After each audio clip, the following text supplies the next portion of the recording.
Hello po sa lahat ng aking kapwa madiskarteng mamshi! For today, gagawa po tayo ng ube cheese desal. Pero lalagyan po natin ng twist. Dadagdagan natin ito ng malunggay.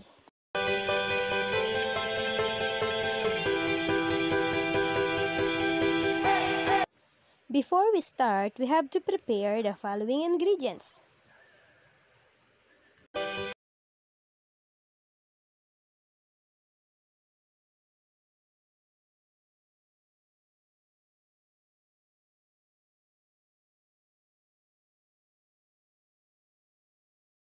Yeast, we have to prepare 1 cup of warm milk and then i-mix lang po natin ng 2 teaspoon of yeast and 1 tablespoon of sugar. I-mix lamang po natin for about 5 to 10 minutes or until may makita na po kayo mga bubbles. It means na-activate na po yung yeast natin. For our dough mixture, we have to prepare 3 cups of bread flour or all-purpose flour. And then, i-add lang po natin ang ating 2 eggs. Pagkatapos, ang ating 1 teaspoon of salt. Mas maganda po kung iodized salt. And then, pwede na po natin i-mix ang 1/2 cup of sugar at 1/2 cup of vegetable oil. And then, haluin lamang po natin mabuti ang ating mixture para sa dough. Pagkatapos, pwede na natin ilagay ang activated yeast natin. And then, isunod na po natin ang 1.5 tablespoon of margarine. At this point, ay maaari na po natin ilagay ang 1 teaspoon of vanilla essence and 1 tablespoon of ube flavoring. Haluin lamang po nating mabuti para ma-distribute evenly ang color.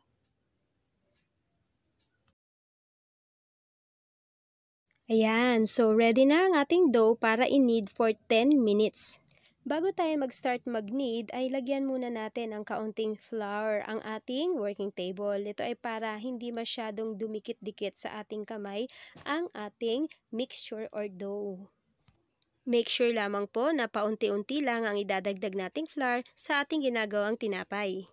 Ito ay hanggang sa ma-achieve natin yung elasticity na gusto natin sa ating bread. Kapag nasobrahan po kasi ng additional na flour ay maaaring maging matigas ang ginagawa nating tinapay. After 10 minutes, dapat ganito na po ang kalalabasan ng ating dough mixture. Ganito na dapat ang hinahanap nating elasticity sa ating gagawing bread.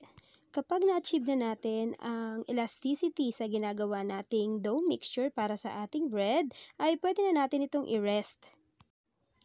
Patakan lamang po natin ng konting oil ang paglalagyan ng ating dough mixture. And then, pagkatapos ito ay pwede na natin siyang i-rest for about 1 hour. Maaari tayong gumamit ng tea towel or kahit na anong malinis na tela na pwede nating ipang-cover. Pero pwede rin naman tayong gumamit ng cling wrap. So this time, ang gagamitin ko po ay cling wrap para ipang-cover habang nagre-rest ang ating dough mixture. Kailangan lamang po na nasa room temperature ito. Habang nag-rest ang ating dough mixture, ay i-ready naman po natin ang gagamitin nating cheese para sa ating ube cheese desal. Tutulungan tayo ni Matthew gumawa ng maliliit na square ng cheese. So ito yung isang buo. Kanina nakagawa na tayo ng 8. Tingnan natin kung ilan magagawa natin ito. So dapat, hatiin muna na. Anong shape na ulit ito, Matt? Rectangle. Okay, anong shape nito? Rectangle. So gagawin natin siya maliliit na square. Yung rectangle na yan, hatiin muna natin siya sa kalahati. So, hatiin natin siya sa kalahati. And then yung kalahati, gagawin natin another half. Gagawin natin ulit na ganun. Pero, babalatan muna natin siya. O, balatan mo siya na. Balatan mo yung ano niya. Pabayos mo yung cover niya. Dahan. Dahan. Yan, pag naalis na yung cover niya, hahatiin natin siya ulit into half. So, yung isang buo, gagawin natin 4 na slice. And then, sa bawat slice, gagawin natin 8 na maliit na square. Okay? So, yan yung yung kalahati, hahatiin ulit natin sa kalahati. Tapos, ikaw na maghati sa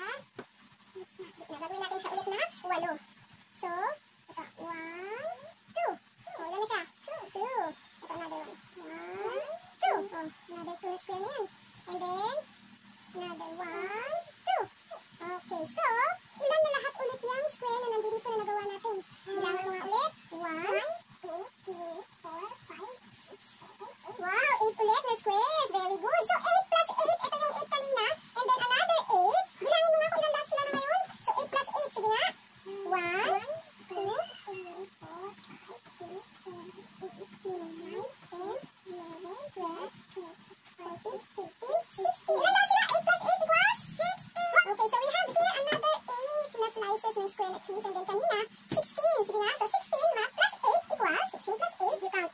16 na siya, so 16, 17, 18, 19, 20, 21, 22, 23, 24. So 16 plus 8 equals 24! Yay! Very good! This time, pwede nating ilagay ang baking sheet na gagamitin natin para sa pagluluto ng ating ube cheese desal. Balikan naman natin ngayon ang ating dough mixture after 1 hour. So, ayan, umalsa na siya. So, para matanggal ng konting hangin, ipapunch lang po natin siya sa gitna. At pagkatapos, ay pwede na natin siyang hatiin ng pahaba and i-divide na natin siya according sa size na gusto nyo. Kung gusto nyo naman po na pare-pareho ang size na magagawa ninyo, ay pwede naman tayong gumamit ng diet scale. So, ito po yung gagamitin ko ngayon na diet scale sa pag-measure ng ating gagawing ube cheese desal. So, pwede rin naman tayong hindi gumamit ng diet scale kung sa palagay nyo naman tansya nyo na kung gaano kalaki yung size na gagawin nyo. It's okay lang naman din po. Pero kung ang gagawin nyo po is for business na ube cheese desal, much better po na meron kayong diet scale. Pero yung iba, much better binibili nila yung digital scale. Mas maganda po kasi yun. Pero mas mahal langan siya ng kaunti kumpara sa ginagamit ko ngayon. So, pagkatapos po natin siya mai-weigh ng 50 grams kada isa, ay pwede na natin siyang lagyan ng ating palaman or filling ng cheese or ng ube kung gusto nyo rin po. Now, ready na po ang ating cheese and ube sa ating ilalagay na filling. Pero kung wala naman po kayong halayang ube, pwede rin naman cheese na lang kasi yung color ng ating pandesal is ube na rin naman. So, para makatipid, pwede na rin yung cheese. Sa paglalagay ng filling ay ifa-flatten lang po natin ng ganito and then unahin nating ilagay ang halayang ube. And then pagkatapos ay ilagay na natin sa ibabaw nito ang cheese. And then dahan-dahan lang po natin i-press together para po ma-close ito.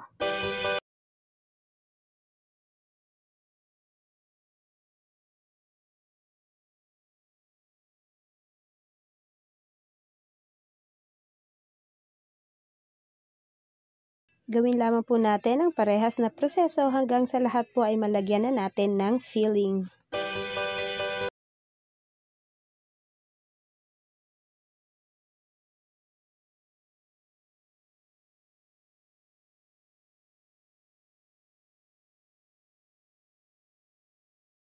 Ito ay babalutan ulit natin siya ng cling wrap and then ire-rest po muna natin siya ulit for another 30 minutes.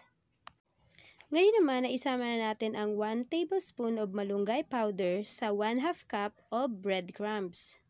Initin lamang po natin ito ng kaunti hanggang sa maging medium brown ang color. Make sure na mahinang-mahina lamang po ang apoy nito para hindi masunog. And then, pwede na natin siyang ilagay sa ating ube cheese desal. O diba, mas masustansya ang ating pandesal kung may kasamang malunggay powder. I'm sure hindi na mahahalata ng mga kids na ang kinakain nilang ordinaryong pandesal ay meron ng sustansya ng malunggay. Make sure lamang po na na-preheat na natin ang ating oven sa 175 degrees Celsius and ang cooking time po ay 15 to 18 minutes. Pero kung gusto nyo pong medyo toasted, pwede na pong dagdagan ng time. And after 18 minutes, tadaan! Luto na po ang ating ube cheese desal with malunggay.